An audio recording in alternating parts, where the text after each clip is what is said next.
आपको पता है मेरी इंग्लिश नॉवेल्स पढ़ने का आगाज इसी नॉवल से हुआ था। पिछले साल मैंने द अल्केमिस्ट पढ़ी और बस एकदम मैं फिदा हो गया इस नॉवल पर। इंटरेस्टिंग बात ये है कि ये पहली दफा नहीं था जब मैंने इस किताब को हाथ लगाया। पहले 2 बार पढ़ने की कोशिश की थी लेकिन बस कुछ पेजेस के बाद ही बोर हो गया था। सोचा था कि किसी और तारीफों वाली ओवर हाइप्ड बुक लग रही है, नाम भी इतना बोरिंग सा है, पर तीसरी दफा जब मैंने इसे हाथ लगाया ना तो ऐसा लगा जैसे इस बुक का जो प्रोटैगनिस्ट है सैंटियागो वो मैं ही हूँ लिटरली। चलो अब मुझे ढेर सारी इस नॉवल को लेकर बातें करनी है। आप बोर मत होना क्योंकि मैं आपको बोर होने नहीं दूंगा। अगर मैंने बोर कर भी दिया ना तो ये बुक नहीं आपको बोर होने देगी। इस मूवी का जो मूवी बोल रहा हूँ, इस बुक का जो मरकजी किरदार है ना प्रोटैगनिस्ट, उसका नाम है सैंटियागो और ये वो एक आम सा लड़का होता है लेकिन इसके जो ड्रीम्स होती है ना वो बहुत एक्स्ट्राऑर्डिनरी होते हैं। अगर सरफेस लेवल पर इस बुक को देखा जाए तो ये एक शेफर्ड की सिंपल कहानी है लेकिन अंदर से ये एक बहुत गहरी और पावरफुल बुक है। इसमें बस एक लड़के की कहानी नहीं है बल्कि तुम्हारी मेरी हर इंसान की कहानी है। इस बुक के इस नॉवल के स्टार्ट में एक प्रोलॉग है नार्सिसिस के बारे में। हाँ वो ही जो अपनी खुद की खूबसूरती का दीवाना होता है। आपको इस बुक को पढ़ते हुए ऐसा लगेगा जैसे ये बुक आपसे ही बात कर रही है। सबसे बेस्ट चीज पता आपको इस बुक की क्या है? ये बुक किसी मुश्किल लैंग्वेज या कॉम्प्लेक्स वर्ड्स के चक्कर नहीं डालती, बिल्कुल सिंपल रॉ और हॉट प्रोवोकिंग वर्ड्स में लिखी हुई है। जब सैंटियागो की स्टोरी पढ़ रहा था ना मैं, तो ऐसा महसूस हो रहा था जैसे ये सब मेरी खुद की जिंदगी का मिरर है। क्योंकि कई बार ऐसा होता है ना कि हमारा दिल कुछ और कह रहा होता है लेकिन हम उसकी नहीं सुनते। बस यही इस नॉवल का क्रक्स है, अपने दिल की सुनो। कितनी बार ओमेंस हमें सिग्नल देते हैं। ओमेंस क्या है आपको वीडियो के बीच में पता चल जाएगा। जब मैंने बुक पढ़ना स्टार्ट की थी ना मुझे भी ओमेंस का मतलब नहीं पता था और ओमेंस इस बुक में पता नहीं कितनी बार मेंशन हुए हैं ओमेंस। आपको आगे जाके बताऊंगा। तो मैं क्या बोलने का था, क्या बोलने का था, हाँ कुछ याद है। तो होता ये मतलब कितनी बार ओमेंस हमें सिग्नल दे रहे होते हैं लाइफ में लेकिन हम उन्हें इग्नोर कर देते हैं और जब बाद में सोचते हैं तो लगता है काश तब उन साइंस को नोट कर लिया होता और टाइम पर एक्शंस ले लिए होते। सॉरी मैंने आपको ओमेंस का मतलब बता दिया इनडायरेक्टली। मुझे पता है मेरी बातों से आप सब कंफ्यूज हो रहे होंगे। मेरा मकसद आपको कंफ्यूज करना नहीं है। वीडियो के बीच या एंड तक पहुंचोगे तो आपको सब कुछ क्लियर हो जाएगा। अगर मैं शॉर्ट में बुक का प्लॉट समझाऊं आपको तो कुछ ऐसा कहूंगा कि ये कहानी एक स्पेन के एक शेफर्ड सैंटियागो की है। हर रात उसको एक ख्वाब आता है एक ऐसे खजाने का जो इजिप्ट के पिरामिड्स के नीचे छुपा हुआ है। पहले तो उसको ये सिर्फ एक रैंडम सपना लगता है मगर जब एक ओल्ड किंग से उसकी मुलाकात होती है ना तब सैंटियागो के अंदर सब बदल जाता है। वो बुजुर्ग दिखने में तो आम बंदा लग रहा होता है पर उसके पास कहने को बहुत कुछ डीप बातें होती हैं। वो जो बूढ़ा आदमी होता है ना वो सैंटियागो को 2 जादुई पत्थर और एक मशवरा देते हैं। अगर दिल किसी चीज को सच में चाहता है ना तो पूरी कायनात उसको पाने में मदद करती है। ये उस बूढ़े आदमी ने सैंटियागो को कहा था और ये जब लाइन मैंने पढ़ी ना तो मुझे SRK का वो डायलॉग याद आ गया मूवी का। सेम था ना क्योंकि उसकी ट्रांसलेशन भी कुछ ऐसी थी जैसे मैंने अभी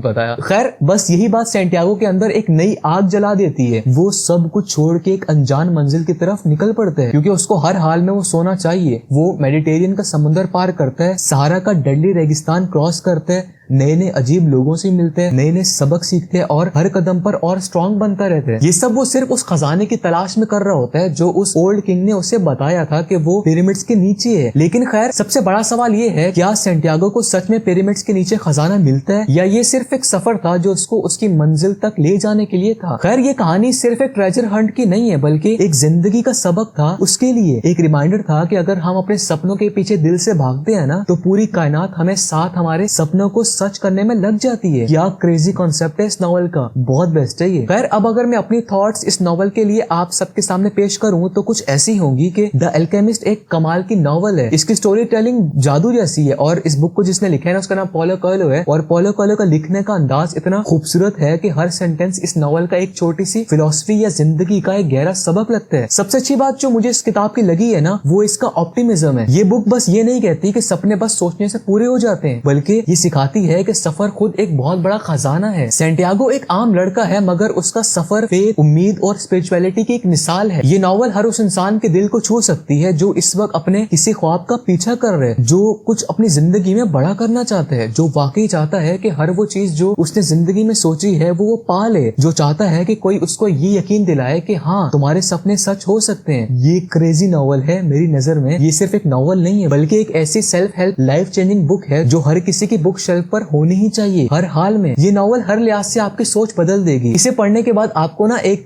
डेजर्ट सफारी पे जाने का दिल करेगा लेकिन सिर्फ मेज के लिए नहीं बल्कि डेजर्ट से कनेक्ट होने के लिए। घर के बाहर जो स्ट्रे डॉग्स हैं ना उनको एक अलग नजरिए से देखना शुरू कर दोगे आप। आपको लगेगा कि आप उनसे बात कर सकते हो और तो और जिंदगी के छोटे छोटे साइंस पे ध्यान देना शुरू कर दोगे इस नॉवल को पढ़ने के बाद। क्योंकि हो सकता है कि वो छोटे छोटे साइंस आपको जिंदगी में आपको रास्ता दिखाने आए हो। ये मत सोचना कि ये बुक आपको पागल बना देगी, नहीं, नहीं भाई, आप पागल नहीं होगे, आप बस और ज्यादा सेंसिटिव और अंदर से स्ट्रांग हो जाओगे। इनफैक्ट बहुत लोग कहते हैं कि ये बुक ओवर रेटेड है। मैं उनसे पोलाइटली डिसएग्री करूंगा। एक्चुअली ये बुक आपको सिर्फ तब समझ आएगी जब आप एक राइट फ्रेम ऑफ माइंड में पढ़ोगे, और वो फ्रेम ऑफ माइंड क्या है वो आपको तब मिलेगा जब आप इस किताब को पढ़ने के लिए रेडी होगे। अगर आप लाइफ के उस जोन में हो जिसमें आपको कुछ अचीव करना है लाइफ में, तो गो फॉर इट, पढ़ो इस किताब को। लेकिन अगर उस जोन में नहीं हो ना, तो मैं यही मशवरा दूंगा कि अभी ना पढ़ो, उस जोन में आ जाओ पहले, फिर पढ़ना, तब ज्यादा अच्छी फील देगी, ऐसा मुझे लगता है। बाकी आपकी मर्जी, पर जोन में तो आप होगे ही, तभी तो मेरी इस वीडियो को आपने यहाँ तक देख लिए है। मैं तो कहता हूँ पढ़ लो, जाकर कोई भी जाकर पढ़ लो, लाइफ को देखने का एक नया पर्सपेक्टिव मिलेगा आपको। और अगर आपने द अल्केमिस्ट अभी तक नहीं पढ़ी ना, तो सीरियसली एक बहुत बड़ी चीज मिस कर रहे हो। हर इंसान को अपनी जिंदगी में कम से कम एक ना एक बार ये बुक जरूर पढ़नी चाहिए। शायद इस नॉवल को पढ़ने के बाद आपको बाकी नॉवेल्स पढ़ने की भी लत लग जाए, क्योंकि इस नॉवल की सबसे बेस्ट बात यह है कि इसकी लैंग्वेज एकदम सिंपल है, कोई हैवी वर्ड्स नहीं है, कोई अननेसेसरी कॉम्प्लिकेशंस नहीं है, बस एक सीधी और गहरी कहानी जो आपकी सोच बदल देगी। ये नॉवल लाइफ के ऐसे कड़वे सच और ऐसी माइंड ब्लोइंग बातें सिखाती है जो शायद कहीं और सीखने को आपको ना मिले। लिटरली कुछ फेवरेट लेसन जो आपको इस बुक से मिलते हैं ना, वो ये है जो मुझे मिले हैं, और मेरी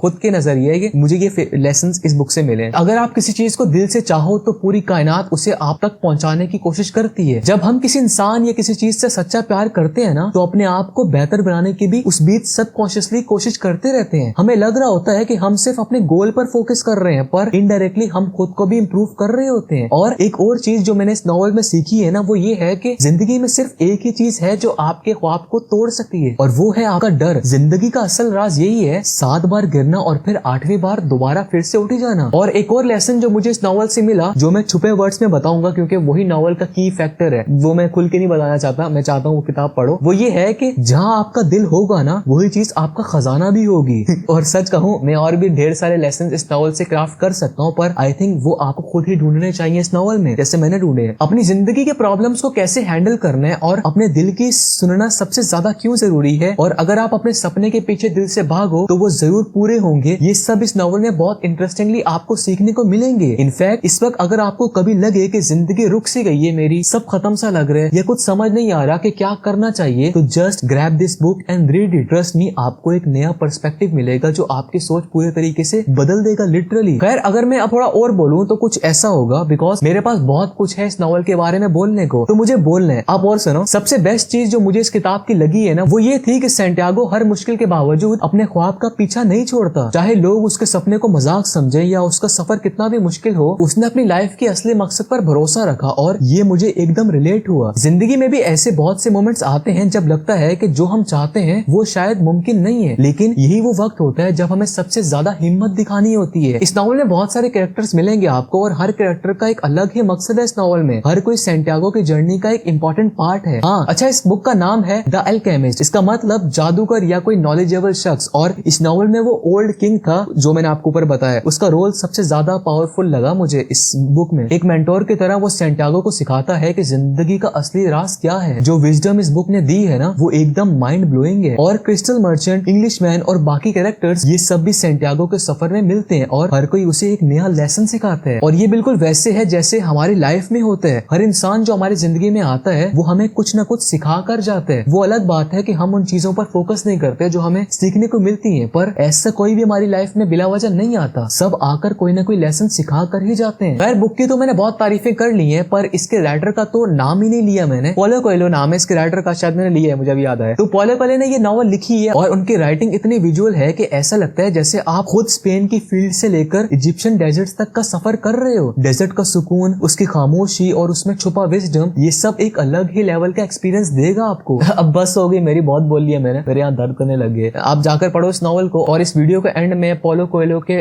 जो मेरा मोस्ट फेवरेट कोट है ना, उससे करता हूँ। ये जब भी मैं पढ़ता हूँ ना, मेरे रोंगटे खड़े हो जाते हैं। वो ये है कि one day you will wake up and there won't be any more time to do the things you have always wanted. Do it now. Bye.